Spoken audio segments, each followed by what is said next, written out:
महाराष्ट्राचे ज्येष्ठ नेते शरद पवार यांनी काल जे वक्तव्य केलं त्याबद्दल जे राजकीय जाणकार आहेत त्यांनी या वक्तव्याचा जो अर्थ घ्यायचा तो घेतलेला आहे। परंतु आमच्या मते शरद पवार सारख्या ज्येष्ठ नेत्यांनी महाराष्ट्राचा मणिपूर होईल असं जे वक्तव्य केलं याचा अर्थ दोन समाजामध्ये तेढ निर्माण करण्यासाठी टाकलेलं पेट्रोल आहे। भूमिका आपली अशी असली पाहिजे की या दोन्ही जे काही इतर समाज आहेत जे आरक्षणासाठी भांडतायत त्यांना एकत्रित आणून समंजसाने हा प्रश्न कसा सोडवावा यावर पुढाकार घेण्याची गरज असताना मणिपूर होईल असं जे वक्तव्य करून म्हणजे तुम्ही आता जाती दंगली पेटवा आणि ते पेटणार आहेत असं भाकीत करणं मला वाटतं महाराष्ट्राच्या दृष्टिकोनातून हिताचं नाही आहे। उद्योगाची असलेली आपल्याकडे येणारीची जी ओढ आहे किंवा जे आपण महाराष्ट्राला एक नंबरवर घेऊन जाण्याचा प्रयत्न करतो त्यामुळं ज्येष्ठ नेत्यांच्या तोंडातून असे शब्द जर निघाले तर येणारी गुंतवणूकसुद्धा यामुळे थांबते। हा विचार या मोठ्या नेत्यांनी करायला पाहिजे होता आणि जर त्यांना पूर्वीपासून काँग्रेस असेल की राष्ट्रवादी असेल यांनी जातीमध्ये भांडणं लावूनच आपलं राजकारण केलेलं आहे आणि त्याच दिशेने ते जात आहेत आणि ही गोष्ट समाजाच्या सुद्धा लक्षात येते। म्हणून समाजाने सुद्धा उघड्या डोळ्यांनी या सर्व बाबीकडे पाहिलं पाहिजे। आपल्या आपसामध्ये कोणतंही भांडणं होऊ नये याची काळजी सर्वांनी घेतली पाहिजे असं आमची त्यांना विनंती राहील। शरद पवार हे पण बोलले की सरकार ओबीसी नेते आणि मराठी नेते यांनी एकत्रित येऊन बसावं आणि चर्चा करून तोडगा काढावा, जो काही तोडगा निघेल तो मी त्याला पाठिंबा देईल। आपल्या माहितीसह सांगतो की शिंदे साहेबांनी राजकीय सर्व पक्षांना बोलून सुद्धा सर्वप्रथम मराठा समाजाच्या आरक्षण संदर्भात बैठक घेतली होती आणि त्याला शरद पवार साहेब उपस्थित होते। त्यानंतर ओबीसींची सुद्धा बैठका अनेक वेळा झालेल्या आहेत।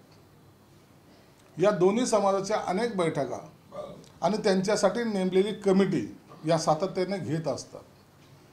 परंतु एका भूमिकेवर येत असताना सर्वच राजकीय पक्षाच्या लोकांना एकत्रित घेऊन हा सामाजिक प्रश्न आहे म्हणून अशा प्रश्नाला सर्वांना एकत्रित घेऊन जर निर्णय घेतला तर त्याचे परिणाम चांगले जातात, त्याचे दुष्परिणाम होत नाहीत। ही सरकारची भूमिका आहे। म्हणून गेल्या अधिवेशनामध्ये सुद्धा आम्ही हीच भूमिका मांडली होती की तुम्ही सर्वजण विरोधी पक्षाला सुद्धा निमंत्रित केलं होतं, तुम्ही या आपली भूमिका काय आहे हे सांगा। आतापर्यंत जर तुम्ही पाहिलं असेल तर उभाटा गटाच्या नेत्यांनी कोणतीही भूमिका स्पष्ट केली नाही, काँग्रेसच्या नेत्यांनीही भूमिका स्पष्ट केली नाही आणि शरद पवार साहेबांनी आपली भूमिका ही गोलमोल पद्धतीने मांडलेली आहे। तुम्ही सर्वांना बोलवा, तुम्ही सर्वांशी चर्चा करा आणि मग एक निर्णय घ्या। अरे त्या प्रक्रियेमध्ये सामील होण्यासाठी तुम्ही सर्वांनी जर आलं तर मला वाटतं याला एक बेस निर्माण होईल आणि चांगला निर्णय यातून जाईल। कोणत्याच समाजाला आपसामध्ये भांडणं करायची इच्छा नाही हे तेवढं सत्य आहे। मात्र छत्रपती संभाजीनगरमध्ये आल्याच्या नंतर सुद्धा त्यांनी सांगितलंय की कॉन्फरन्सेस व्हायला पाहिजेत, लाईव्ह कॉन्फरन्सेस व्हायला पाहिजेत आणि त्यामध्ये सर्वांनी सहभागी व्हायला पाहिजे। आणि दुसरीकडे तुम्ही जर त्यांना आमंत्रित करताय तर येत नाहीत, मग याचा अर्थ काय? हे येत नाहीत ना, हे बाहेर बोलतात, येत नाहीत, आपले भूमिका सुद्धा स्पष्ट करत नाहीत आणि मग ह्या सगळ्या आरक्षणाला जसं सरकारच जबाबदार आहे, सरकारलाच फासावर लटकवलं पाहिजे अशा पद्धतीने राजकारण करायचा जो प्रयत्न करतायत त्याला आमचा विरोध आहे। तुम्ही या चर्चा करा ना, सरकार देत नाहीत का? सरकार सर्वांच्या पाठीशी आहे, सर्व समाजांच्या पाठीशी आहे, परंतु बाहेरून आपला असा अंग काढून झटकून ज्याला म्हणतात त्या पद्धतीने बोलणं मला वाटतं हे समाजामधला तेढ निर्माण होऊ देण्यासाठी केलेला हा प्रयत्न आहे। यामागचा शरद पवार यांचा काय उद्देश वाटतो तुम्हाला? समाजामध्ये भांडणच लागतील ना यामुळे। त्यांच्या मनातला मणिपूर त्यांनी काल बोलून दाखवला आहे आणि असं झालं तर हे महाराष्ट्राचा आगडोंब होईल आणि हे कुणालाच परवडणार नाही। म्हणून हे होऊ नये यासाठी सर्वांनी एकत्र आलं पाहिजे आणि यासाठी सरकारने वारंवार त्यांना आमंत्रित केलेलं आहे, सन्मानाने बोलवलेलं, परंतु हे जाण्याच्या मनस्थितीत नाहीत। म्हणजे त्यांना हा वाद तेवत ठेवायचा असं तुम्ही म्हणताय का? यांना हा राजकारणामध्ये दोन्ही समाजामध्ये भांडणं लावून आपली राजकीय पोळी भाजण्याचा याचा डाव आहे. जरांगे पाटलांनी एकीकडून बोलायचं, एकीकडे त्यांनी त्याच्या आंदोलनाला फूस लावायची, एकीकडून त्या हाकेचे आंदोलन फूस लावायचे. दोघांना कधी एकत्रित येऊ द्यायचे नाही. दोघांच्या मागण्या काय आहेत या सरकारसमोर ज्या आलेल्या आहेत त्यावर तोडगा काढायचा नाही.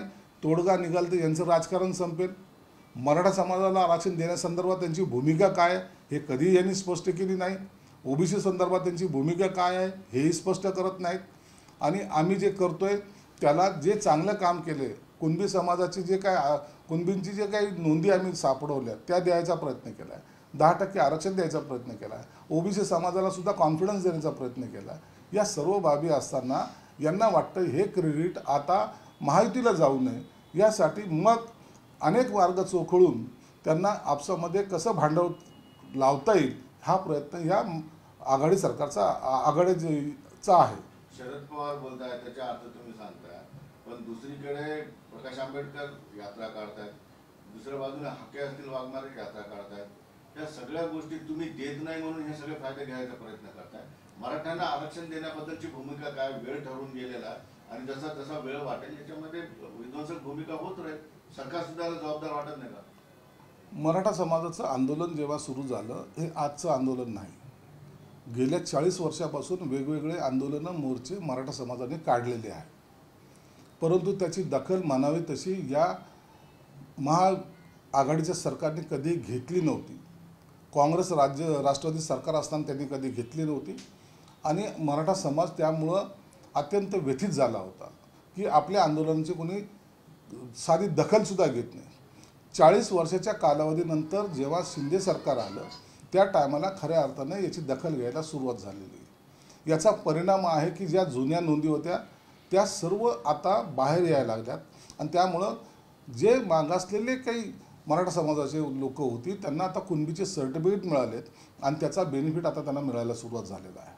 हे जवळपास 46-48 लाख नोंदी देणं हे सोपी गोष्ट नाही. आणि त्यानंतर 10% आरक्षणाचा एक ठराव या सभागृहात घेऊन त्याला सुद्धा ते आरक्षण टिकवण्यासाठी जे लोक अपीलमध्ये सुप्रीम कोर्टात गेलेत त्यांच्या विरोधात सरकारने चांगले वकील देऊन ते आरक्षण आजही टिकवून ठेवलेलं आहे. म्हणून हे सर्व करत असताना ओबीसी समाजाच्या घटकांना कधीही कुठेही आरक्षणाला धक्का लावू न देण्याचा हा जो संकल्प आहे हा सुद्धा सरकार पाळू नये. म्हणजे एका समाजाला द्यायचं दुसऱ्या समाजाला नाराज करायची ही भूमिका सरकारची नाही आहे. आणि म्हणून दोन्ही समाजाला बॅलन्स करून सरकार त्यांच्या मागण्याचा विचार करतं आहे. आताही पाहिलं जेव्हा मराठा समाजाच्या सर्व घटकांचा सर्वे केला गेला जवळपास 3.5 लाख कर्मचारी त्याच्यासाठी नेमले गेले होते आणि त्या 3.5 लाख लोकांनी सर्वे केलेलं हे प्रथमतः महाराष्ट्रामध्ये 40 वर्षानंतर घडलं. ही खऱ्या अर्थानं मराठा समाजाच्या आंदोलकाची त्यांना मिळालेली ही गिफ्ट आहे. त्यांनी केलेल्या आंदोलनाचं हे यश आहे. आणि म्हणून सरकार काही करत नाही हे जे काही आरोप प्रत्यारोप करतायत ना त्यांना हे उघड्या डोळ्याने दिसत नाही. त्यांना कावीळ झालेली म्हणून हे जे काही सरकार प्रयत्न करतं आहे यावर ते नेमके डोळेझाक करून समाजामध्ये भांडणं लावण्याचा प्रयत्न करतायत. अनिल देशमुख यांनी गंभीर आरोप केलेत. एक तो जेल में जाओ नाही तर भाजप में आओ. आणि एकनाथ शिंदे अजित पवार यांच्यावर केलेले प्रयोग यशस्वी झालेत. माझ्यावरील अगोदरचा प्रयोग यशस्वी झाला. यशस्वी झाला असता तर उद्धव ठाकरे यांचं सरकार मागच पडलं असतं. मात्र भाजपने ठाकरे पवारांच्या मुलांवर आदित्यवर आणि पार्थवर खोटे आरोप करायला लावले आणि समित कदमांचा फडणवीसांसोबत फोटो दाखवत अनिल देशमुखांनी हे भाजपवर आरोप केले. अनिल देशमुखांना जेव्हा या गुन्ह्यामध्ये अटक झाली ती कायदेशीर प्रक्रिया होती. त्याला कुठेही सरकारचा आक्षेप नव्हता किंवा त्यांना कधीही सरकारने न्यायालयीन कामकाजामध्ये कधी हस्तक्षेप केला नाही. न्यायालय आपलं काम करतं, सरकार आपलं काम करतं आहे. जे काही बाजू सरकारतर्फे मांडायला पाहिजे ते मांडल्या. अनिल देशमुखाला जी आज बेल मिळाली त्याचा अर्थ असा होतो की न्यायव्यवस्थेचा जो काही निर्णय असेल तो सरकारने मान्य केलेला आहे. जर यांना सर्वच दबाव टाकायचं, यांना जसं वाटतं की सर्वच यंत्रणेवर यांचा दबाव आहे आणि त्या दबावाच्या पोटी या सुडाचं राजकारण करताय हे जर करायचं असतं तर आज अनिल देशमुख हे जेलमध्येच असते. म्हणून कायदा वेगळा राजकारण वेगळं याची मिसळ एकमेकांमध्ये सरमिसळ करण्याचं काम हे अनिल देशमुख करतायत. बाहेर आल्यानंतर एवढा सर्व वेळ गेल्यानंतर आज त्यांना हे सर्व आठवतं किंवा सुचतंय, हा ढोंगीपणा आहे. आणि याचाच प्रत्यय आता प्रत्येकाला यायला लागला आहे. निवडणुकीच्या तोंडावर असे बेछूट आरोप करून स्वतःचा वजन वाढवण्याचा त्यांचा हा मनोदय आहे. बच्चू कडू यांनी आता 9 तारखेचा अल्टिमेटम दिलेला आहे महायुतीला. त्यांचे 16 मुद्दे मान्य केले नाही तर ते वेगळी आघाडी युतीचा विचार करू शकतात. 9 तारखेपर्यंत त्यांनी वेळ दिलेली आहे. बच्चू कडूने काय अल्टिमेटम दिलाय मला त्याबद्दल कल्पना नाही. प्रत्येक जणाच्या वेगवेगळ्या मागण्या असतात. सरकार त्याच्याकडे गांभीर्याने पाहत असतं. आम्हाला वाटतं त्यांनी दिलेले काही निवेदन असेल, मागण्या असतील, त्याच्याकडे सरकार गांभीर्याने पाहिल आणि योग्य तो निर्णय घेईल. तो निर्णय जर आवडला नाही तर बच्चू कडूला त्यांचे मार्ग मोकळे आहेत. समीर कदमला राईट सिक्युरिटी दिली त्याच्यावरून आता टीका होते. हे सिक्युरिटी देणं हे सरकारचं काम नाही आहे. हे पोलीस यंत्रणांचं काम आहे. ती का दिली, कशामुळे दिली, ती असलेली कमिटी त्याला जबाबदार असते. सरकारच्या मुख्यमंत्र्याच्या आदेशाने किंवा होम मिनिस्टरच्या आदेशाने सिक्युरिटी दिली जात नाही. तर तिथे आता पूर आला, पुणे असेल, मुंबई असेल, या ठिकाणी विरोधी पक्षाने आरोप केला आहे की त्या ठिकाणी महानगरपालिका अस्तित्वातच नाही, लोकप्रतिनिधी नाहीत किंवा मग याची जबाबदारी कोण घेणार? राज्य सरकार तर निवडणुका घेते महानगरपालिकेचा, राज ठाकरेंनी स्वतः आरोप केला. हे बघा, महानगरपालिकेमध्ये लोकप्रतिनिधी नाहीत, जिल्हा परिषदच्या निवडणुका झाल्या नाहीत. याला ही सर्व जबाबदारी ही निवडणूक आयोगाची. कार्यक्रम कसा आणि कधी डिक्लेअर करायचा हे निवडणूक आयोग ठरवत असतो. राज्याची एकंदरीत परिस्थिती पाहता त्यांनी निवडणुका कधी घ्याव्यात, असलेलं कोणत्या वेळी घ्याव्या, निवडणूक आयोगाचा अधिकार आहे. परंतु लोकप्रतिनिधी नसल्यामुळं आज अडचणी निर्माण होतात असं समजण्याचं काही कारण नाही आहे.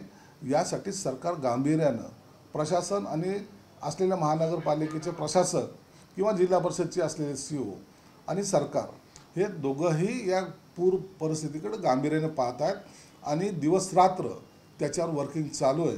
आपण जर पाहत असाल डिझास्टर मॅनेजमेंटच्या माध्यमातून एक वेगळं सेंटर हे तयार करण्यात आलेलं आहे. वॉर रूम टाईप सेंटर तयार करण्यात आलेलं आहे आणि या सगळ्या पूर परिस्थितीवर त्यावर नियंत्रण ठेवण्यात येत आहे.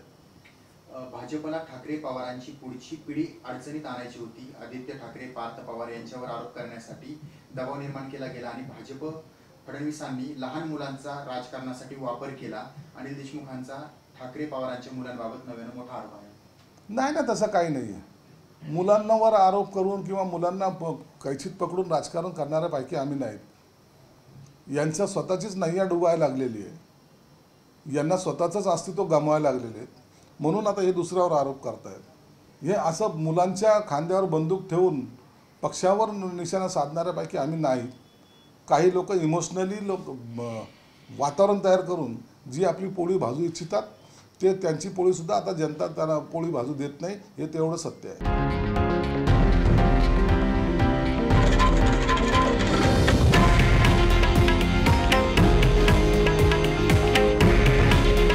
हे आहे देशातील नंबर 1 न्यूज नेटवर्क आणि आपण पाहत आहात TV9 मराठी. काळजी तुमची, हित महाराष्ट्राचं.